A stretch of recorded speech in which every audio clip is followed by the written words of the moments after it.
So whilst we're still in the midst of lockdown, it's kind of nice to look back on events and things as they were. Joining me is Frank, who I've met and known for years. Frank, you lived on the Isle of Man, but you've been globetrotting, I know. And you made a little video, which I thought we'd talk about today. 5 good reasons why you like the Isle of Man and other people should like it too, yeah? Yeah, it was sort of a fun project, which I did before Corona hit, right? And then I kind of found it on my hard drive and was like, oh, I never published that. And even with Corona having changed everything, upside down, I still thought it's pretty valid to promote this place and, to highlight to people that it's a pretty good place to live. Well, I don't want to take it all away. We'll just show a few clips, but can you take us through some of the highlights that you think the reasons that people like the Isle of Man and yourself is included? Well, I mean, one of the key things really is, because I moved around the world a bit, I've seen different cultures in different countries, and I mentioned it in the video as well. And I think the biggest thing the island has going for it, next to its natural beauty and, the cleanliness and the beautiful countryside, is its people. I mean, every time you come back here, it's kind of, I'm amazed how friendly and how community spirited everyone is. I think, honestly, the strongest point the Isle of Man has, next to all the other great things, is its people. And that was only number 5 on your list. What else you got? Well, obviously the pretty countryside. Yeah. The dark sky sides, everything's clean, and especially if you lived in, I lived in Manila for a while, and I've lived in Athens and other places, and there the air, you don't really realize how bad air pollution is until you come back to a clean place like the Isle of Man.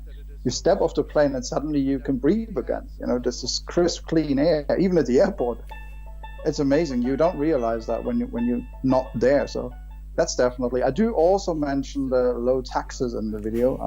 Now we're going to have to see how this one pans out. If they do an interim budget very soon, maybe that point needs to be revised. But that's definitely another. I was going to go on to that, Frank. I mean, now things have changed. Do you think we'll still have, all the things we had before, but visitors won't be here for some time?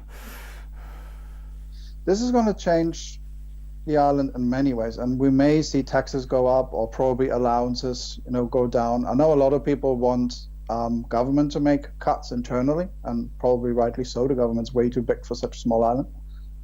But yeah, I think there might well be changes that are not nice, and I fear that maybe it will hit frontline services again, as they tend to do very often. But now that we apparently all appreciate the NHS, maybe you won't. Maybe, there'll be cuts elsewhere. But I think there will be cuts, and there will be changes in the way we live and we work, for sure, for many years to come.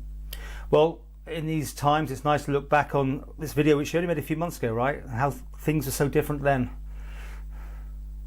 I know, it's strange. I mean, this was, must have been like a month before this whole chaos kicked off. It's fascinating when you think about it. It's this whole butterfly theory, isn't it? One kid in China eats a bat and we can't leave the house 6 weeks later. So it's crazy when you think about it, but we're going to get through it. I mean, look at the Isle of Man. Honestly, looking around now, the whole world, this has got to be one of the best places in the world to be right now with the coronavirus. And the number of cases, the risk, the government response, we must be in the top 5 in the world of great places to, get through this. That's a great positive finish. And if people want to see your video in full on your YouTube channel? Yeah, it's on YouTube. Amadeus, I just Google top 5 reasons to go to the Isle or to move to the Isle of Man, and you'll find me on YouTube. I do all sorts of YouTube things these days as a hobby. So this was just a bit of fun, to promote a really nice place.